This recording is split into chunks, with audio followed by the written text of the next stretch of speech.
and I'd like to welcome you back to the Joy of Painting. First of all, I'd like to thank you all for allowing me back into your web history, and invite you all, if it's your first time watching, to dig out your scene paints and paint along with us this week.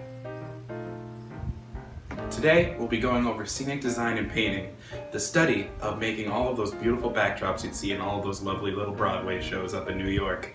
Now, since most people have those big flats up in those big cities where all those big plays are put on, and all I've got is my trusty little wall here, I'm going to be showing you the brush techniques that we'll be using, and I've got some pictures I'm going to put up right here that are going to look just so pretty for us so we can follow along step by step. First, let's go over what you'll need to paint all of these lovely pictures. The first brush you'll need is a 4-inch brush. This will help us get all the colors on really fast due to its larger size. And for more detail and some lines, we're going to need a liner brush like this one right here. This just helps us do a little bit more detail when we need it. Now, you don't need any more brushes, but I've got this little set of all these lovely brushes right here that come in various different sizes, just in case I need any more extreme details in my painting, and you know, they just help me get by. You can never have enough brushes. Now, of course, you'll also need some paint, but for every painting we go through, I'll put along the bottom the colors you'll need and all the different kinds of things we'll need. Now, with all that said, let's get started. I believe, every day's a good day when you paint. I believe, it'll bring a lot of good thoughts to your heart. I believe. Let's start off with some trimming, much like the fancy things you'd see in any of those old Victorian mansions or other things of the sort. Now, the first thing we're going to do is we're going to take our 4-inch brush, and all the colors you're going to need are going to be running across the bottom here. So we'll start off with this lovely little shade of brown, and we're just going to take our 4-inch brush and we're just going to get it all over the flat using a scumbling technique, just like that. Just going to get it all over our little flat here. Now, you don't need to cover the whole flat, but you need to cover at least enough distance for our little trimming to live, just to be nice and happy in his little home in this glorious shade of brown. You know, just that sort of thing. Next, we're actually going to put away the paintbrush, which isn't something we do often as painters, but you're just going to have to trust my process on this one. And we're going to trace out what shape we want the edge of the trim to look like. I'm going to use this Romanogi style, which actually gives it this nice little curve in, and then out, and it gives it a little bit of blocks down there, you know? And we'll mark all the places where we're going to have these little bars to live, and we're just going to draw in the lines that give it a nice little happy home. Think of this step as carving the trim out of the glorious background layer that we've already put on. Next, we're going to start with these lovely other shades of brown, and we're going to look at the slope area that we've designated, and we're just going to start by drawing lines across the top. Just with our liner brush, just taking lines of paint going across the top.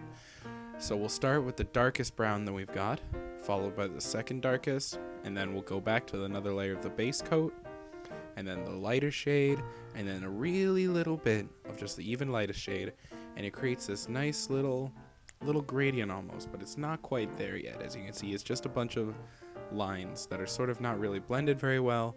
They're just sort of there. So next, we take our liner brush with just the tiniest little bit of water on it, like the tiniest bit. You can just beat the devil out of it to make sure there's only a little bit of water on it.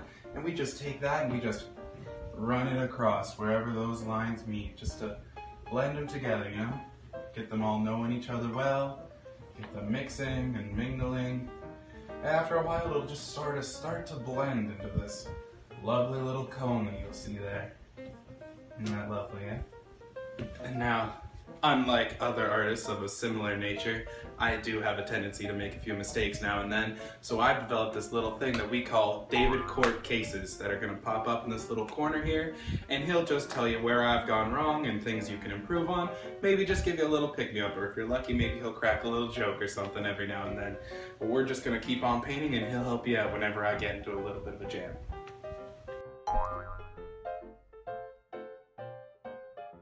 Next, we're going to do the same sort of process on a much smaller scale on the little other slope we've got down there.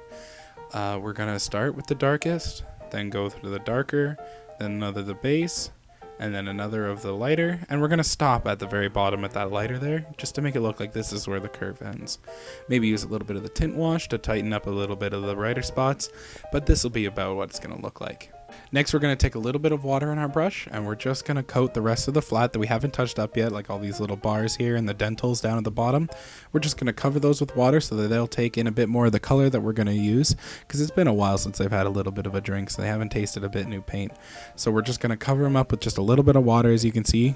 Just be careful not to use too much, as it doesn't seep through or like cause any drips. Next, we're going to take our liner brush with a little bit of our low light purple, and first we're going to decide where exactly the light source of our painting is. So I'm going to place mine in the top right. So with that said, we're going to take our low light purple here, and we're just going to cover in all the lines that wouldn't be hit by light. So like these bottom ones down here by the dentals, and all these little bars that wouldn't get hit by the light. This starts to give it this sort of 3D effect, like you see in all those movies nowadays. It gives it this little pop, but it's not quite there yet. We got to add the highlight before you'll really start to see it. And this is what it looks like all lined in. As you can see, I've added a bit of a black background just to kind of pop it out. Now it looks pretty swell already, but now we got to really use our tint wash and our shadow wash. These are just going to help bring those things that need to pop out further out, and the things that need to be pushed back further back. I'll show you in just a second. So before we go sticking our brush in any tint wash, we have to make sure it's bone dry first. That way it doesn't cause any drips, because a drip of any of this tint wash could ruin a painting. So you're just going to dip it in and just lightly coat the parts that would get the most light, like the top bar, the middle bar, and all these little dentals. We're just going to wash them out and let those critters shine. Next, we're going to beat the devil out of our brush, and we're just going to make sure there's no tint wash left in any of the bristles, so we're going to have to wash it out pretty quickly.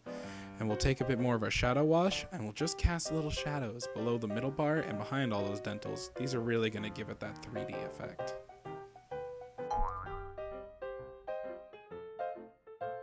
Now, the most important piece of advice I can give to any artist is once you think your painting's a little bit done, you just take a breath, and you step back, and you take in just how lovely your creation is.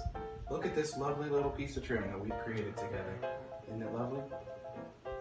Now, the best thing about painting little things like this is that once you get the blending techniques correct, and you get all those colors matching up, you can paint pretty near anything. Like, you can get different kinds of trim that we've got going on over here. You can even paint little banisters like that. You just got to practice the blending and follow the natural shade of light, you know?